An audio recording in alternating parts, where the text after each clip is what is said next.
It's a pleasure to be here today. Thank you for joining. My name is Gandhi. I'm at Mass General Hospital. I'm in the Infectious Diseases Division. I'm also a professor of medicine at Harvard Medical School. So this is meant to be interactive. So what I thought I would do is just give a brief overview of a few topics that I'm particularly involved with COVID, but then leave the majority of the time for questions and discussion. Just as a roadmap, what I'm going to talk about in the next 20 minutes roughly is one or two words on transmission of COVID-19, one word on diagnosis, but I'll spend the bulk of my time on treatment guidelines. And the reason is that's been the area of COVID I've been most involved with, but happy to discuss broader topics as well. For those of you who are involved in the entire course, and I hope that's most, if not all of you, on Wednesday afternoon, I think in the last session of the course, I'm going to be talking about COVID again, but the emphasis on that Wednesday talk will be on clinical manifestations of COVID. I'll spend a little bit of time on treatment since that'll be a larger group, so I'll come back to treatment, but then I'll have a section on COVID and HIV. And so please join again on Wednesday and we'll talk about some of the similar topics, but also things that I won't cover today unless we get into them in the clinical manifestation or and the discussion. So with that, I'm just looking around to see, it looks like a good number of people are on. Why don't I start with some prepared remarks, and then, as I said, there'll be plenty of time for questions. You're welcome to put questions into the chat. You're welcome to turn on your video and ask questions as we get into it. So let me try to share my screen. Certainly recognize a few friendly names on the screen and hope to see the rest of you. Okay, let's see here. There's always a little bit of suspense when I share my screen. Hopefully you're about to see my PowerPoint as opposed to my emails. And Sam, can you tell me if I'm on my PowerPoint and does it look like it's the full screen or yes, Alice, sir. you're welcome to? Okay, Perfect. Good. Okay, so let me try to move my video aside. Okay, so this is a talk I gave not long ago for the CDC IAS-USA Clinicians Forum, which some of you may have joined. This is on treatment guidelines. I did it along with a colleague named Jason Gallagher. A number of people took knowledge shown here. And so I'll spend about 15 minutes or so on these. These are relatively recent updates, and then I'm happy to talk more broadly. So before we get into treatment, I'm going to just say one word on transmission, one word on diagnosis to set the stage. So transmission. Transmission of COVID-19 appears to primarily be through respiratory droplets. An area of discussion is the fact that virus may be aerosolized and transmitted during certain activities, for example, singing, and clearly during certain procedures such as intubation or the use of nebulizers. I'm sure, as you well know, the role of aerosols in transmission is under active discussion. Happy to come back to that when we get to the open discussion part. The other point that is not controversial, though, is that asymptomatic and pre-symptomatic people are infectious. So pre-symptomatic is prior to the onset of symptoms. Asymptomatic are people who remain without symptoms. They are infectious, and in some series may account for about 40 to 50% of cases of COVID. And there are recent data, in fact, including this week, that high nasopharyngeal viral levels appear just before or perhaps soon after symptom onset. There was a study out of Korea, I think it was day before yesterday, that suggested that during that asymptomatic phase, the viral levels are really quite high. Incubation period, this hasn't changed too much in the last few months. The incubation period is a median of about 4 to 5 days. And one question that we often get asked is, what's the outer range of the incubation period? And it appears that about 98% of people will develop symptoms within about 11 to 12 days. So really by 2 weeks, that seems to be the outer range of the incubation period, at least for the vast majority. One word on diagnosis. Where I am, PCR testing is still the most common way to diagnose COVID-19. It's still most commonly the nasopharyngeal swab PCR, although there are other swabs, anterior nares or pharyngeal swabs as well. There's a lot of discussion recently about cheaper, less sensitive tests as to whether they may have an important role in ruling out infectious people. There are data that SARS-CoV-2 RNA levels peak just before symptom onset and then remain detectable for weeks, if not months. We've all seen, and I suspect you have as well, people whose PCR stay positive for many, many weeks after symptom onset, and I've seen it up to about 2 or 3 months. The viral RNA appears to be detectable long after we're able to culture infectious virus, and a number of studies, including studies cited by the CDC in the last 2 weeks, indicate that it's really not common to be able to culture virus after 8 to 9 days following symptom onset, at least in immunocompetent patients. So with that as background, let's talk about the treatment guidelines. These are the 2 main US-based guidelines. I'm a member of both of these treatment guidelines panels. On your left is the NIH treatment guidelines panel. It's 55 people from a variety of different specialties, infectious diseases, as you might expect, but also pulmonology, hematology, critical care, OB, pediatrics, so it's a broad group.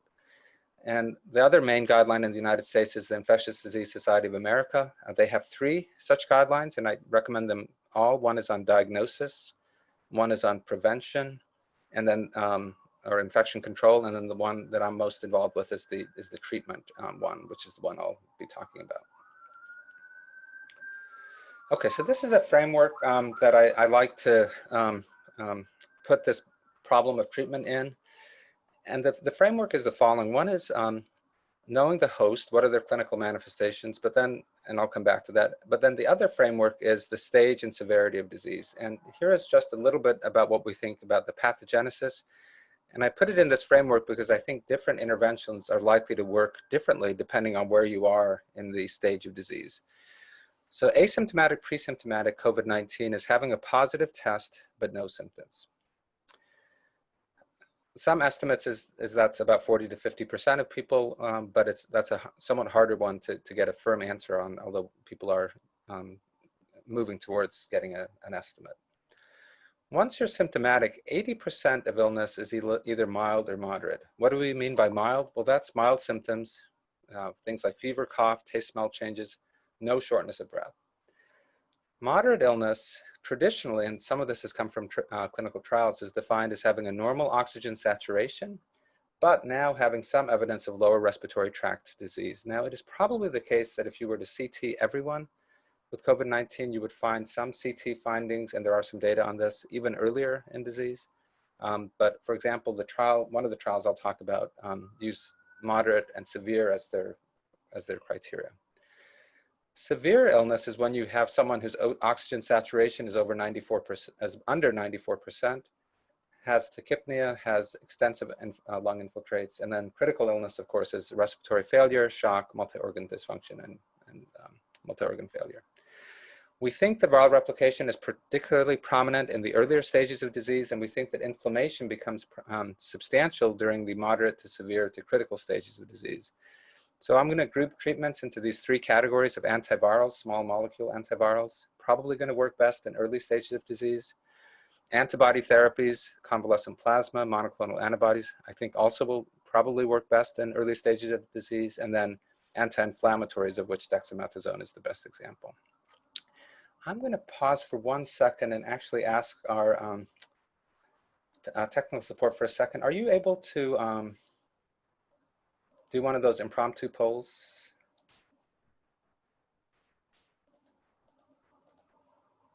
Sam, are you still on? Yes. Mm-hmm. Can you do an impromptu poll to give me a sense of how many people in the Zoom room are either treating or let's say treating hospitalized patients with COVID-19? Could you do, are you treating hospitalized patients with COVID-19? Number 1, yes. Number 2, no. And let's see what people are doing. I'm curious. Yeah, so if you're treating hospitalized patients with COVID-19 in your practice or involved in that, go ahead and vote yes. And if you're not, go ahead and vote no. A lot of people voting, that's great. Okay, looks like the majority are not treating hospitalized patients with COVID-19. So that's good for me to know. And one thing I'll say now, but I'll repeat later, is most of the trials we have to date are on treatment of hospitalized patients. And that's, I think, going to need to change since 80%, as I mentioned, of COVID-19 is in outpatients. Let me flip the question. Let's do another one and say, are you involved in treating or advising or caring for outpatients with COVID-19? So not hospitalized, but if it's yes, go, let's put up another one. So if you're treating or advising or caring for outpatients with COVID-19, say yes. And if you're not treating outpatients, say no. I guess I didn't give you the option of saying you're not treating anybody with COVID-19. But so it looks like the majority of this group is treating outpatients with COVID-19. And so I will observe that much of what I'm going to talk about in the next few minutes is inpatient treatment. So, and that reflects, I think, where we are with COVID-19 treatment. But near the end, I'll point to, at least, and in the discussion, I'm happy to point to some things that are coming down the pike for outpatients. Okay, so let's go on. Okay, so let's start with, so there are two drugs that are now endorsed by both guidelines committees. The first is the Remdesivir. These are the two guidelines that I mentioned at the outset, the NIH and the IDSA. They both recommend the antiviral Remdesivir in people who are hospitalized with severe COVID-19. One point I want to make here, and I'll repeat it in a moment, the data for Remdesivir is strongest for severe COVID-19, but not yet critically ill. That's where the data shows the greatest benefit, or shows evidence of the clearest benefit. So the NIH recently, I would say in the last 2 weeks, revised their guidelines around Remdesivir to say that there's uncertainty regarding whether Remdesivir in people who are on high flow oxygen or mechanically ventilated or on ECMO, whether Remdesivir confers benefit in these groups of patients. And that's a revision from their original guideline. Both guidelines, or at least the NIH guidelines, right now do not endorse the use of Remdesivir for mild or moderate COVID-19. And the last point I'll observe on the NIH guidelines is they said, based on limited supplies of Remdesivir, they feel like people who are in that first box, the people who are on supplemental oxygen but not yet critically ill, that's where the drug should be prioritized if you have a limited supply. So these are the data for Remdesivir. This is a nucleotide prodrug. It inhibits the viral RNA polymerase. It acts as a chain terminator. In an animal model, and I think this is really interesting, Remdesivir reduces the SARS-CoV-2 levels in the lung, but not in the upper respiratory tract of these animals. So just keep that in mind. In animals, what the drug is doing is reducing levels in the deep tissues and ameliorates disease. I suspect many of you have seen the data from the NIH trial called ACT. This is a preliminary analysis. They're still following up and going to publish a final analysis. But the preliminary analysis showed that recovery was more rapid in those who got Remdesivir than in those who got placebo. 11 days in the Remdesivir group, 15 days in the placebo group. The mortality was lower in the Remdesivir group, 7% versus about 12%, but that was not statistically significant. At least the hazard ratio crossed 1. As I mentioned just now, the benefit of Remdesivir in the ACT study was clearest in those who were on oxygen supplementation but weren't yet critically ill. The theory may be here that once you're critically ill, that you're further on in the stage of disease and maybe viral replication is less of the driver at that point. And then in a separate manufacturer-funded study, sponsored study called SIMPLE, that trial found that in ACT, people got 10 days of Remdesivir. In the SIMPLE trial, which was a duration of therapy trial, 5 days was as good as 10 days for severe COVID-19. And so the treatment guidelines have largely endorsed 5 days for most people with severe COVID-19. Steroids. This is the next drug for which there are clinical trials evidence that support, in this case, a mortality benefit. So both guidelines committees, the NIH and the IDSA, endorse dexamethasone for mechanically ventilated patients. I'll show you some data. They also endorse it with a little bit weaker recommendation for supplemental oxygen not yet mechanically ventilated. And both of them, and this is important, especially since the majority of the group here treats outpatients, both recommend against the use of corticosteroids in people who are not on supplemental oxygen, and by extension, those who are outpatients.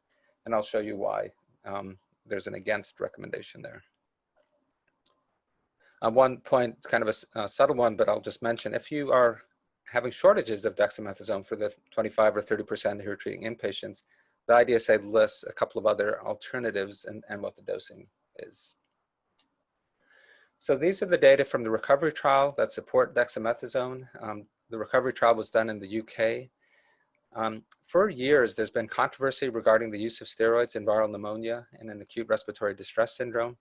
But given that hyperinflammatory state in COVID-19 that I started off this conversation with, steroids were evaluated as a potential intervention. Recovery was an open label trial, that's important. It randomized hospitalized patients, no outpatients, 2,100 in the dexamethasone group, a little over 4,300 in the usual care group. And here are the mortality benefits. You might be able to see my cursor on the right-hand side of the screen. So among all comers, all participants, and they enrolled something like 40% of people in the UK got enrolled in recovery. It was a very high proportion. So a 17% reduction in mortality, but when you broke it down, it was mostly amongst people who were mechanically ventilated. There was a 36, these numbers were updated in the publication a week or two ago, a 36% reduction in mortality. There was also a reduction in mortality among those on supplemental oxygen alone, but there was no benefit in mortality and maybe even potential harm in people who were hospitalized but were not require oxygen, people who were earlier in the course of disease. And that's critical. Okay, I'm gonna just fill in a couple of more agents. Famotidine has gotten a lot of press. The IDSA recommends that it not be used for treating COVID-19 outside of the context of a clinical trial. This is one of the studies that got it some notoriety. The proposed mechanism of famotidine is that it can bind and inhibit the protease of coronavirus, at least in vitro, or actually in silico. It's predicted, based on some other evidence that it might bind, but as to whether it does it in people is still an open question. There were anecdotal reports from China suggesting that people receiving famotidine had improved survival compared to those who got a proton pump inhibitor. And then there was a cohort study among 84 people who got famotidine, over 1,500 who did not. And you can see that the group that got famotidine in this trial, really a cohort study, had a lower mortality and a lower rate of intubation than those who did not get famotidine. But, and this is what the IDSA guidelines point out, critically ill patients may be more likely to receive PPIs than famotidine, and there really could be some substantial confounding going on here. There is a randomized trial, and that's important, that's ongoing at Northwell, and I think I would personally wait for the results of that trial before endorsing famotidine. There's not enough good evidence, and as we all know, there's been things that have looked promising that haven't been borne out. So I've more or less said this already. Let's talk about hydroxychloroquine, a topic of great discussion over the last 5 months or so. Both guidelines panels recommend against hydroxychloroquine except in a clinical trial. Similarly, they recommend against hydroxychloroquine plus azithro except in a clinical trial. So I think we've all gone through this time together. Basically in March, April, May, most of the data we saw on hydroxychloroquine was coming from single-arm studies or coming from observational studies. But really starting in June, we started to see the results of randomized trials, and now there's 5 randomized trials. I'm just going to show 3 of them. And they span the range from post-exposure prophylaxis to hospitalized patients. So here's one randomized trial from David Bulwera and University of Minnesota looking at post-exposure prophylaxis. No difference between hydroxychloroquine and placebo and PEP. There are limitations to this study. It was an internet-based study at a time when a lot of testing was not available. So only a small proportion of people in this PEP study had a confirmed SARS-CoV-2 infection diagnosis. There are other trials ongoing, including one in Spain, which has given the similar result. Here's an early treatment trial. People here had a median of about 3 to 4 days of symptoms. Again, no difference between placebo and hydroxychloroquine in this randomized trial. And there are some limitations, happy to talk about it, but certainly no support.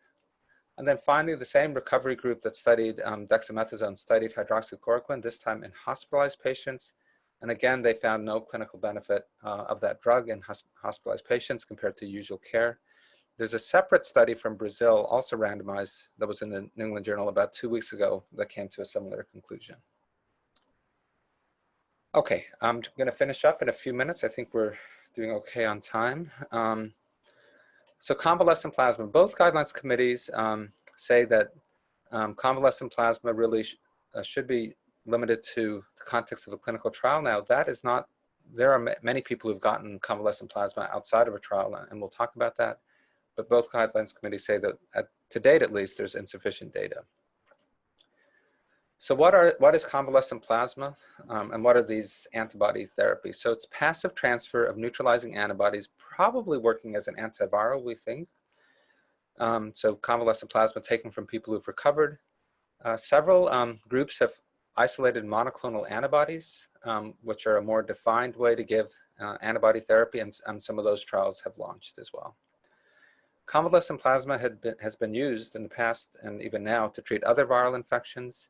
And as I mentioned, there are ongoing trials of both convalescent plasma and monoclonal antibodies.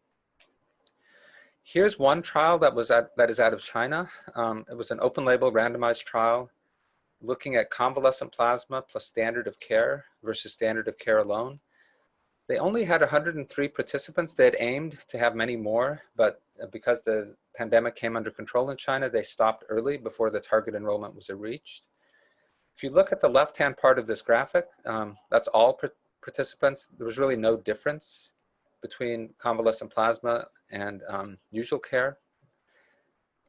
Similarly, in those people who were critically ill, no difference, but there was a suggestion that there might be a benefit in severe disease, but it was a subgroup analysis, and it was underpowered or it was stopped early. And the last point about this, and the reason why this is not definitive data, is it was started really quite late in the course. It was about 30 days after symptom onset. And as I mentioned before, if this is going to work, I suspect it's going to work earlier in the disease course. But convalescent plasma has been given to way more than 20,000 Americans at this point. This was a preprint from a few weeks ago, looking at the first 20,000 people. What these authors could say is that, and this is given under an FDA expanded access program or emergency use authorization, transfusion reactions were really quite rare, less than 1%. And then other complications were also very rare, and the vast majority were unrelated to plasma transfusion. So I think what we can say is that it's safe, it appears to be safe, but we don't yet know if it's efficacious, and there are a number of groups that are working hard to try to get a firm answer on convalescent plasma. Last couple of slides. Interleukin-6 inhibitors have been in the news a lot. We know from the work of a number of investigators that elevated interleukin-6 levels in COVID-19 are associated with worse clinical outcomes. And we think that it may be part of the cytokine storm, that hyperinflammatory state that occurs in severe COVID-19. There were some early non-randomized studies suggesting a possible benefit, but two press releases that have come out by the makers of two of these IL-6 receptor antibodies, sarilumab and tocilizumab, indicated that these drugs in hospitalized patients failed to demonstrate efficacy. More details will come. These are just the headline results from sarilumab and tocilizumab, but something to delve into and watch out for, but so far the data hasn't supported these drugs. So for those of you who take care of outpatients, which is the majority of you, a lot of what I've spent time on in the last 20 minutes or so is on the right-hand side of your screen, which are things like recovery, ACT, IL-6 inhibition, basically drugs for people who are hospitalized or critically ill. But I think, and I think a number of us think, that earlier treatment may actually give us a bigger bang for the buck. We may actually have more of an impact if we can treat earlier and prevent progression, prevent complications, prevent death, hopefully. And then, as we've learned from the HIV world, treatment is prevention in HIV. Treatment equals prevention. We don't know that yet for COVID-19, but it's definitely something that is a potential benefit of early treatment, and something we should try to assess. So what we'll see, I think, in the next months is, now I'm departing from my slides, antibody studies done earlier on. The AIDS Clinical Trials Group and others are doing antibody studies early on in this kind of early symptomatic phase. There's still some PrEP trials going on, pre-exposure prophylaxis among healthcare workers. There's some promising small molecules that are coming down the pike, antivirals. So I think you're going to see a lot more activity in that early kind of green part of this curve. This is just a summary slide saying where the IDSA guidelines came about. When it first started in, I think it was in April, nothing was recommended, and now we have several things recommended. The last thing I'll say, and I'll repeat this in my main talk in Wednesday, for those of us who've been doing HIV for most of our career, you know, there's a lot of lessons. One of which is you make iterative progress. With HIV, you know, it took one drug after another until we got to a tipping point. And in 1996, that tipping point happened, and now we've seen the consequences. And COVID-19, I think we'll get to that tipping point, but it'll be through the same mechanism of one drug after another, perhaps combinations, and hopefully we'll get there a lot quicker. I think we will than we did in HIV. So that's all I've prepared for comments. I think we have 35 minutes for discussion, so that hopefully will be a good amount of time. I'm going to stop sharing my screen, and that way I can look at all of you, and happy to take any questions or comments. Donna is encouraging you to feel free to turn on your video. Thank you, Laura, for turning on your video. I can see you. And Steve as well. But yes, any questions, comments, you know, disagreements or things you want to just hear more about or talk about?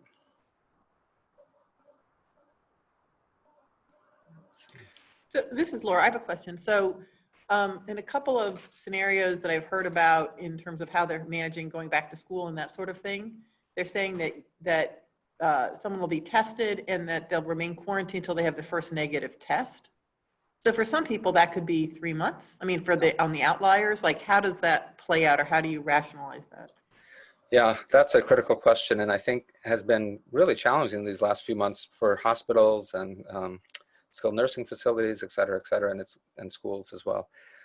I think what we're moving towards, and the CDC made this adjustment to their guidance just in the last 2 or 3 weeks, is that this, and I'm just looking to see if there's anyone from the CDC on and you're welcome to comment if you are, but what they put out guidance around is based on the data I just touched on briefly, that infectious virus really seems to go away after 8 to 9 days. They're saying that if you've had a positive COVID test within the last 90 days, that you should not have a repeat test. And actually this came up with one of my infection control practitioners, David Hooper. If by some reason you have a positive test, that within that 90 days that you're essentially to ignore the positive test, because there's enough data in immunocompetent people that they're not infectious. And then there's contact tracing data from Korea and other places saying that people aren't transmitting. But the CDC took that fairly important step just in the last 2 or 3 weeks. So this came up with a patient. I'll give you a general scenario. One of my colleagues who's quite elderly and is wanted to go visit his daughter, who is a nurse in Arizona. He wasn't going to Arizona. She had come to Massachusetts. She had had COVID-19 2 months ago, but prior to travel had been tested and came up positive, even though she was asymptomatic. Came up positive, you know, 2 months after her COVID. So I called my infection control provider, because this is one of my treasured colleagues. Can he go down and visit his daughter on Cape Cod? And he said, yes, the CDC really feels like once you're that far out that even first you shouldn't test, but if you are tested, and she was tested for travel related reasons, that it's required to come into Massachusetts that you get a test or you quarantine for 2 weeks, that we're to ignore that. So I told him you can go and visit your daughter. So, yeah. And so for schools, I don't know how the schools precisely will handle it. I would say probably they should follow that CDC guidance around not retesting. And can I just see if anyone from the CDC is on and wants to comment? I don't recognize anybody, but if you are and you want to comment, you're more than welcome to. Or if anyone else who's dealing with this at their local level with schools or anyone else, I'm happy to hear your thoughts. I'm seeing a bunch of questions, but if you want to unmute your microphone and comment on the schools in particular, before we move on to something else, I'm happy to take your comments. One comment I'm seeing on the chat about, well, let's stay on the topic of schools. On advising regarding school mitigation matters, what do you advise? Do you advise on quarantining students in? I think the question does have to do with the same issue of if someone gets sick. If you want to say your question, I'm not quite following it in the chat, but you're more than welcome to unmute and say that. Okay, maybe I'll go on and we'll come back to schools in a minute.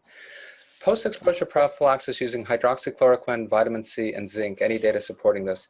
It's a good question. This has gotten a lot of also interest. There's a new section on both vitamin C and on zinc in the NIH guidelines, not yet in the IDSA guidelines. The data for zinc and for vitamin C thus far haven't really been conclusive in a positive way. So even though they've been talked about a lot, they really haven't, the studies that have done to date haven't really supported that particular combination. Now, one of the reasons might be, at least for most people, zinc levels in the body are really quite high. And so the extra levels you get from exogenous zinc in most individuals aren't really making a substantive difference. It's not a field that I've closely delved into myself, but two of my colleagues, Sue Swindells and Susan Davis, reviewed that very carefully. And I really would suggest that read the part in the NIH guidelines on zinc, because I think they gave it a fair look and they kind of summarized the data to date. But that's my takeaway on zinc and vitamin C is so far not enough data to really think that those in combination would have a benefit.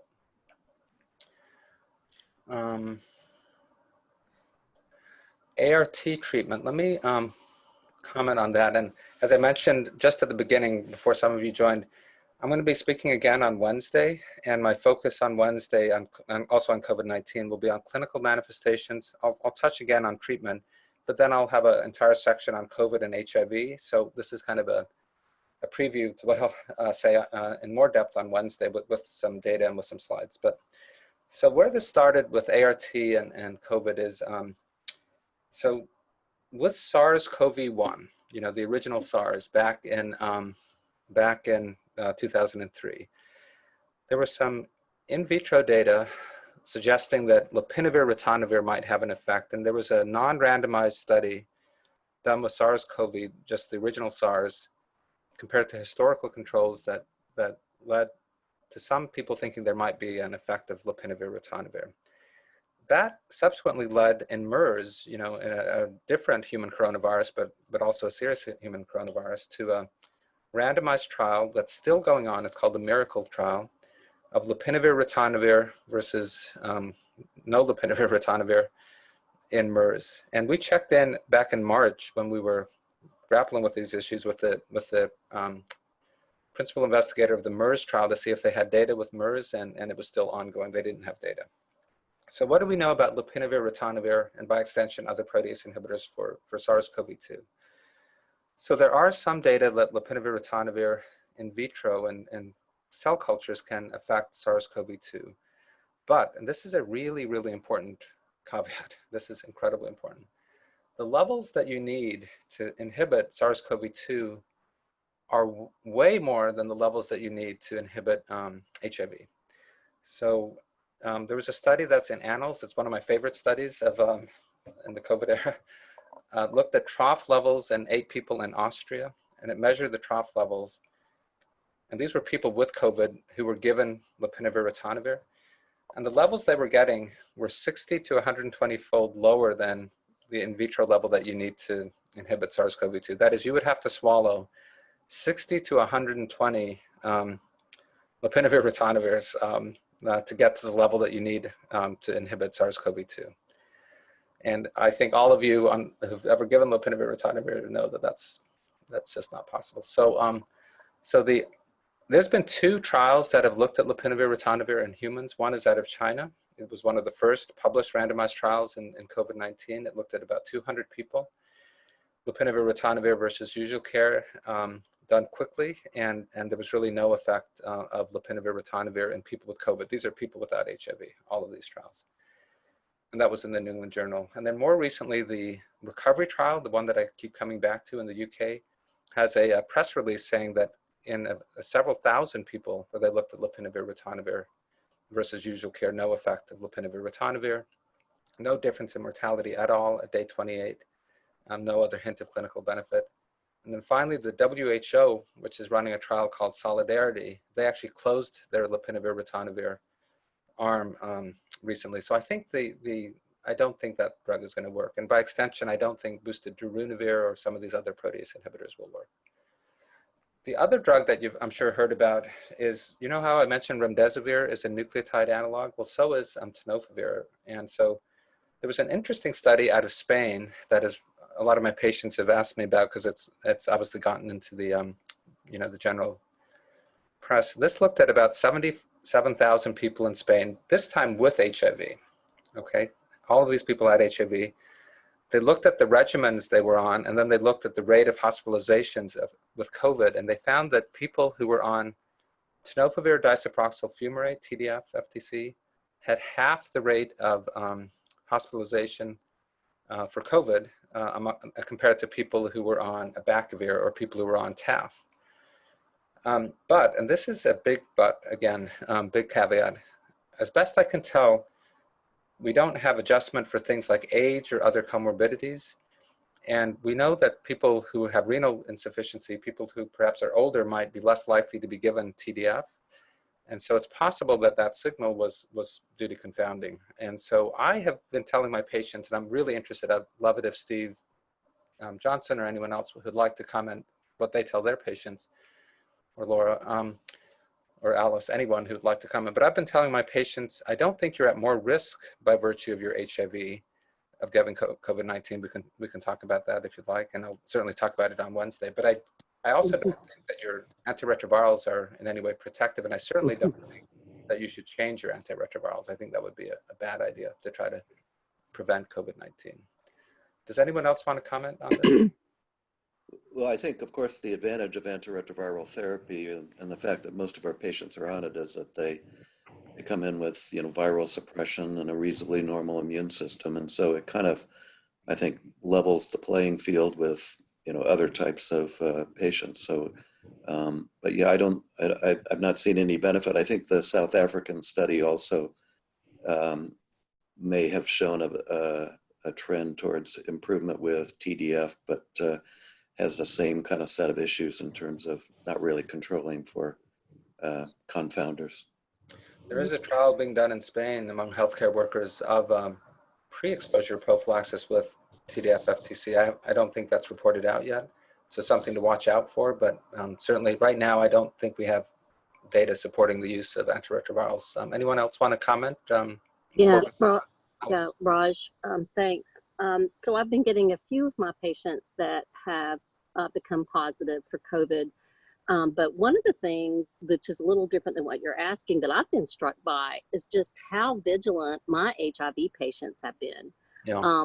They have drunk the Kool-Aid from the CDC and from ID providers, and they are staying in, they are distancing, they are wearing masks. And I think when you face death with the diagnosis of HIV or AIDS, it gives you a different perspective. And a few of them have asked, do my antiretrovirals protect me? And I've told them it doesn't look like it, but having a reconstitution immune system is helping you. And a few of my patients that have gotten admitted, they've been the spectrum. One is a hemodialysis patient who feels he caught it on what I call the Medicare bus from another hemodialysis patient. And amazingly, he did great. Then my other patient was a horse care ranch worker, and his roommate had it, and he masked up and actually was permitted to still go to work because he was essential. Horse farming is so important here in Kentucky. So he was listed as an essential worker by the health department and was allowed to work. And then he contacted me. We tested him. He actually was positive. And there were quite a few exposures with him with the mask on and coworkers with mask on. And there was zero transmission that I found between him and people who were exposed. Sort of tongue in cheek, the only person that did not wear their mask, even though he had a mask on, was the veterinarian. And the veterinarian, because it was outside, I suppose, did not get it. So I think the good news for our patients, and that at least my patient population has been doing a great job following directions. Alice, I think you're right. And actually, I'll say, I think one other reason, not only what they experience with their HIV, but I think it's their relationship to their doctors also. I've really, you know, by definition, people in care with HIV have a relationship with their clinician, their provider, and I think therefore they I don't know if they trust the medical establishment. That may be taking it too far, but I think they have a relationship with us, and I think that has helped. I think my wife is a primary care doctor, and the patients that she has a relationship with, I think they really trust her, and I think that's our role, is to be that trusted provider that can really, you know, counsel our patients, and I think that's what my sense is as well. After talking to people usually on telehealth, I think a lot of times I get the same message, and I think it's perhaps because of that. Love other comments on this topic. Maybe I should have. I put HIV in the main talk, you know, on Wednesday, but I obviously it's a topic that we're all passionate about. So happy to talk about it here as well. I didn't bring slides today. I brought them for Wednesday, but it's sometimes better to talk without slides. Raj, Steve Johnson, I did put a question in the chat box, but just wondering about when our patients are on ART or now hospitalized, where there are drug interaction concerns we should think about with either remdesivir or dexamethasone. Yeah, it's a good question. So for remdesivir, I'm not aware, Steve, or anyone, of any interactions between ART and remdesivir. With dexamethasone, we know that with other steroids, there is an interaction between cobicistat and ritonavir containing protease inhibitors.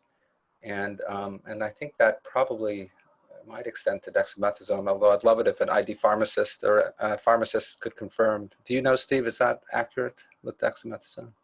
Yeah, I think so. And I think that's reflected in the ART guidelines that there could be some induction.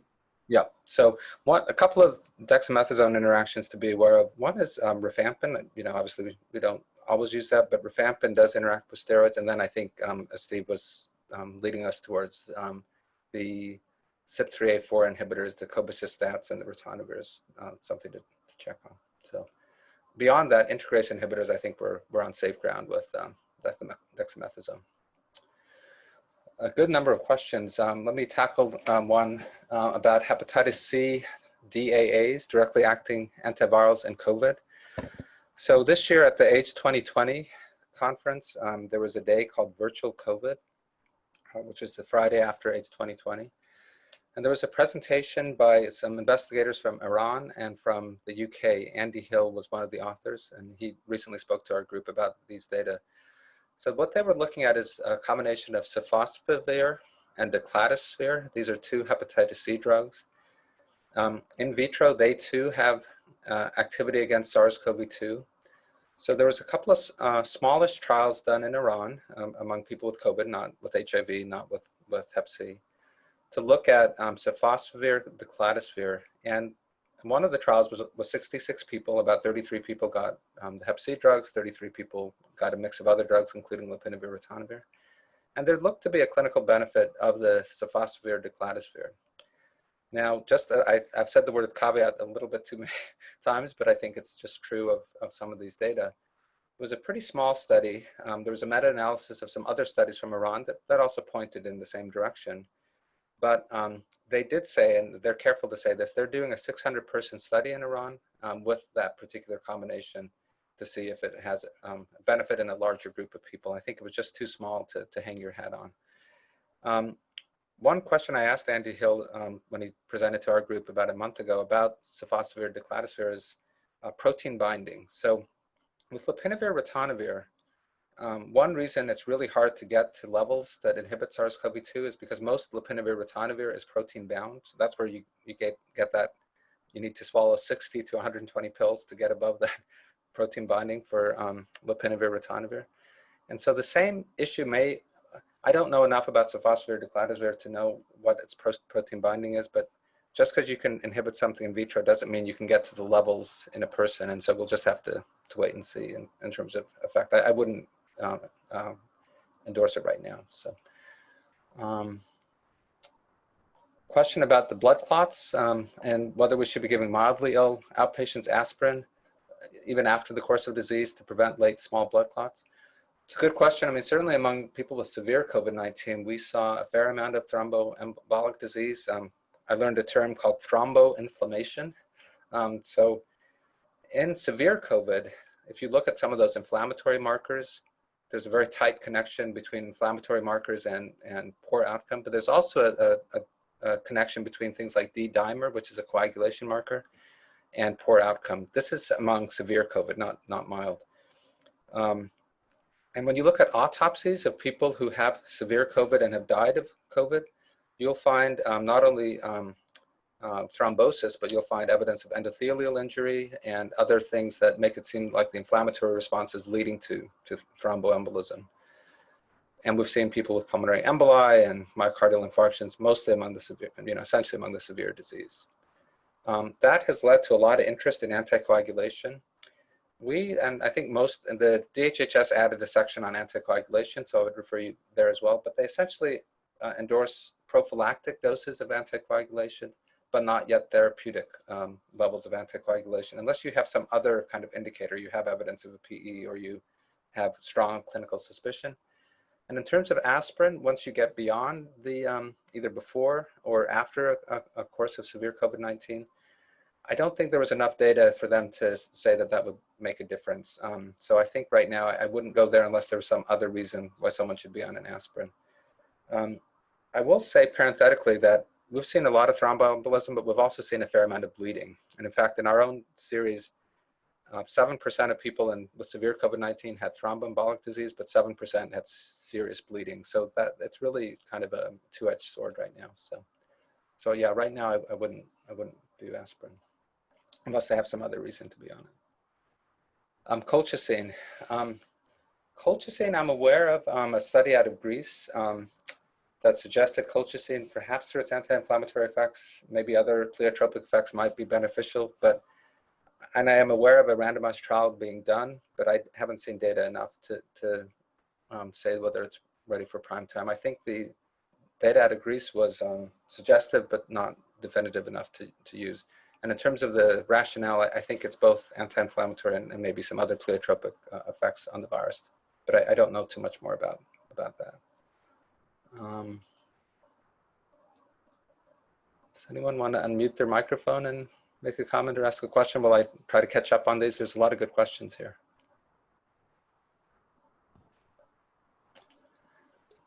I think one of the things I can say, Raj, is, and you sort of alluded to this, is of course we've had more emphasis on our inpatient because obviously these people are dying right now.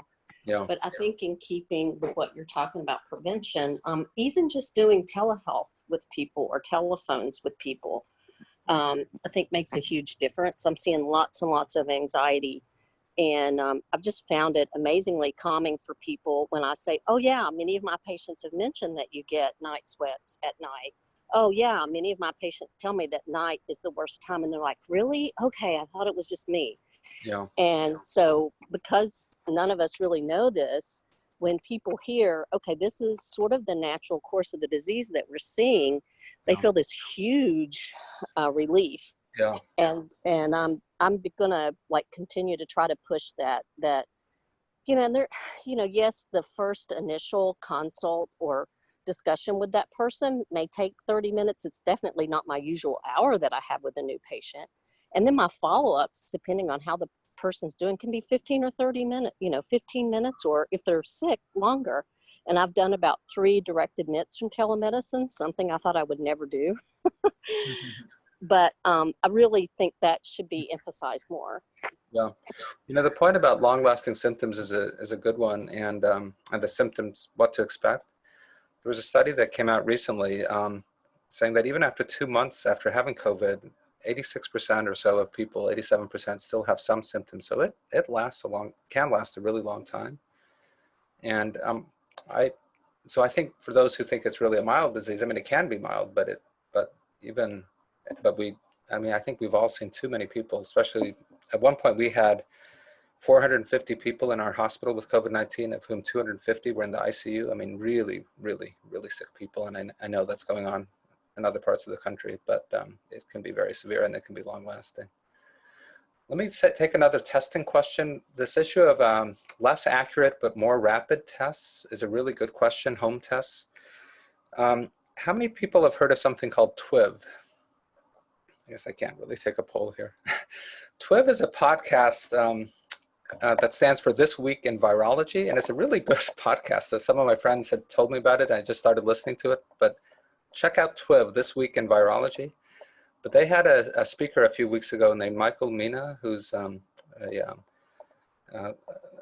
really thoughtful person, and he made a couple of points, and a few other people on TWIV have reiterated this.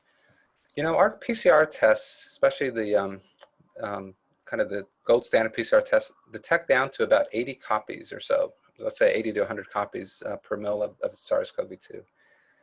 But he made the point that people really don't get infectious until they're closer to about 1 million copies.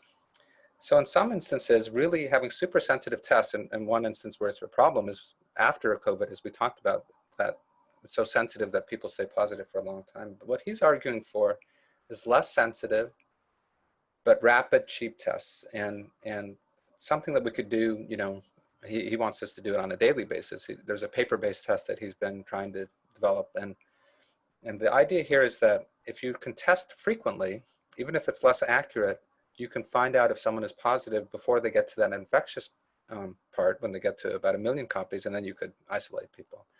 And so I think that's a really interesting idea, and a number of people are now starting to talk about this idea of less sensitive, because you don't necessarily need to know someone has 80 copies in terms of effectiveness. You need to know if they come up to the hospital and you're trying to figure out, do they have COVID-19, or is it something else? Is it pneumococcal pneumonia? You know, you need to know if they have it.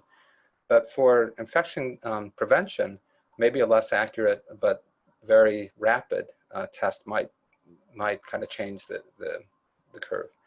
So if you have a microphone and want to comment yourself on this, you're welcome to unmute yourself and comment further or ask a follow-up.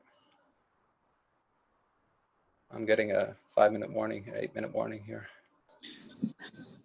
Hi, Raj, it's Jeannie. So I have a question regarding that. It's for people doing serial testing, and so you know, it just it gets reported as negative or positive, but if there are copies there, so if somebody is testing positive for a longer period of time, but let's say it's 100 copies, Yeah, that would instead of just saying, well, the CDC says, you know, after 8 weeks, yeah, you know, or you know, after a couple of weeks, you could return to work. I mean, somebody that has a positive test result, if you actually really knew what the copy level was, wouldn't it help in being able to describe to a patient what that represents? Like we do with HIV viral load blips. I mean, in the same way. I mean, this negative and positive and the test, how good the test is, it's, you know, if we have the data, why wouldn't we use it in that way? I'd like to hear. It's a good question. So we all remember, or not all of us, but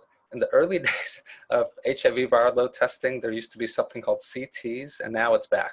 So CTs is cycle thresholds, and thankfully, Jeannie, we got away pretty quickly from those in HIV, but it's how many cycles of PCR do you need to get to before you get to a detectable value, and thankfully we got to copies per mil, you know, 1,000 copies, 400 copies, 50 copies, 20 copies. But those CT values are where things are unfortunately at right now with a lot of the SARS-CoV-2 testing. The trouble is they're not generally reported. And so I'm not, in my lab, and maybe if someone has access to a quantitative copies per mil test, it'd be great if you spoke up. But right now, most of our labs are doing is they have these CT values where the higher the CT is, more cycles it takes to get to a positive value, the lower the viral load. And so people are coming up with these numbers like if your CT value is below 24, that's a high viral load, you know, for CT.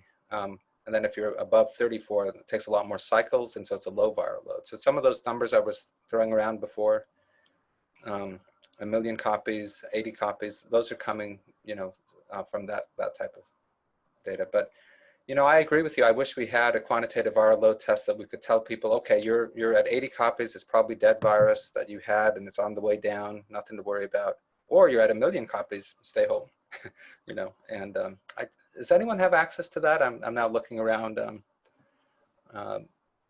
Yeah. testing, I think we should do a whole thing on testing. I think testing is getting a lot of appropriate questions.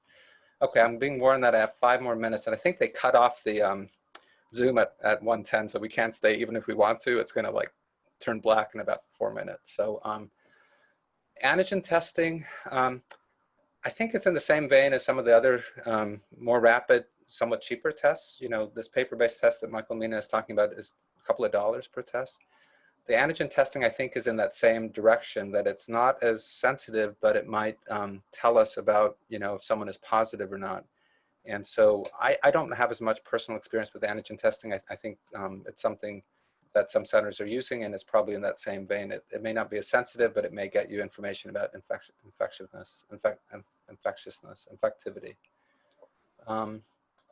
The other question in that vein,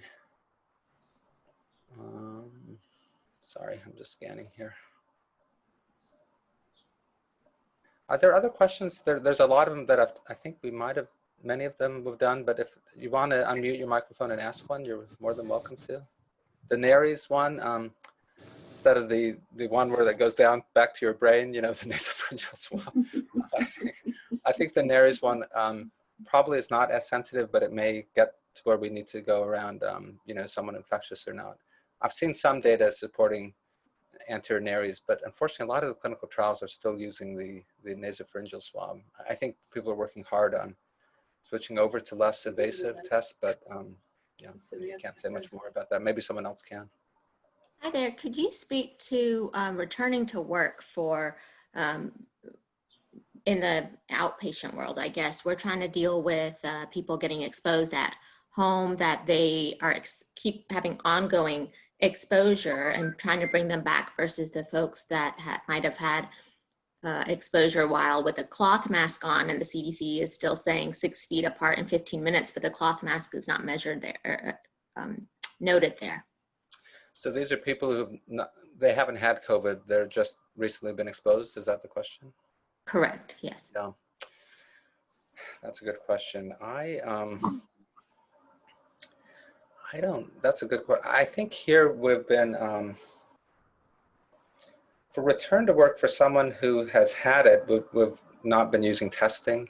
For people who've just been exposed, that's good. I don't know off the top of my head. Maybe someone else can comment. I'm a little less on the infection control side. Steve or Alice, you want to comment how you're handling it in Colorado or in Kentucky? I'm not quite sure. Yeah, I can't answer either. I'd have to review. I mean, we have had people quarantined for 15 days with a real, you know, specific exposure, but. Yeah, we really are looking at, unfortunately, you almost end up having to look at each case individually, and we're following the CDC recommendations. Yeah. So that's kind of how we're handling it. Yeah, my wife had an exposure recently, and she's a physician, but she, I think she didn't have symptoms, and so they did allow her to return to work. But I'm sorry, this is one that's a really good one. I think Alice is right. It's case by case. Maybe in a future one we can tackle testing and return to work. I know a little less about it than I do about some other parts of COVID. Amazing thing about COVID, right, is it's so vast already that, you know, it covers just a range of things, and we're all doing our best to keep up. So I see 109. So maybe if there's any last points or comments, questions, otherwise we'll close and look forward to talking again on Wednesday about COVID. That was good. Great session. Okay. Thank you all for joining. Talk to you more on Wednesday. Hope you enjoyed the course and really appreciate you joining. Thank you, Raj. Okay, bye-bye. Thank you.